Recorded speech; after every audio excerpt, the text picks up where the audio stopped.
So good morning. So last night I cracked open my Bible and started reading from Genesis, the first chapter, right?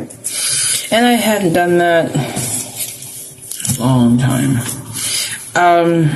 So anyways, I was reading, right? And when it gets to verse 26, then God said, "Let us make mankind in our image, in our likeness, so that they may rule over the fish in the sea and the birds in the sky, over the livestock and all the wild animals, and over all the creations that move along the ground."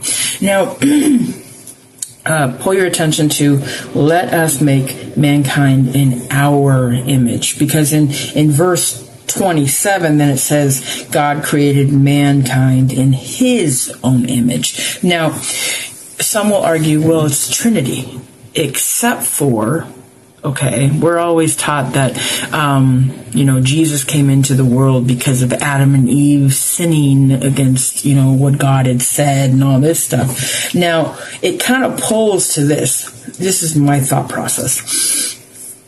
Let us make mankind in our image. Okay?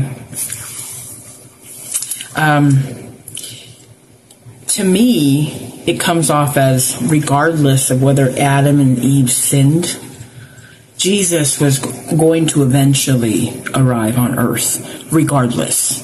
Okay? Because, what we know of Jesus, coming down to earth to save us, to be crucified, all that stuff. So why would there be a need to say our image if Adam and Eve never sinned?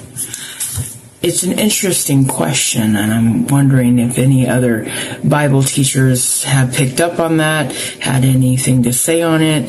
I would love to hear from you, because it's an interesting question. It really is. Why talk about our image if the whole precipice is Jesus came down to save us from the sin that we created because of Adam and Eve's sin? So, just saying. I just thought I'd throw that out there. I'd love to hear from you.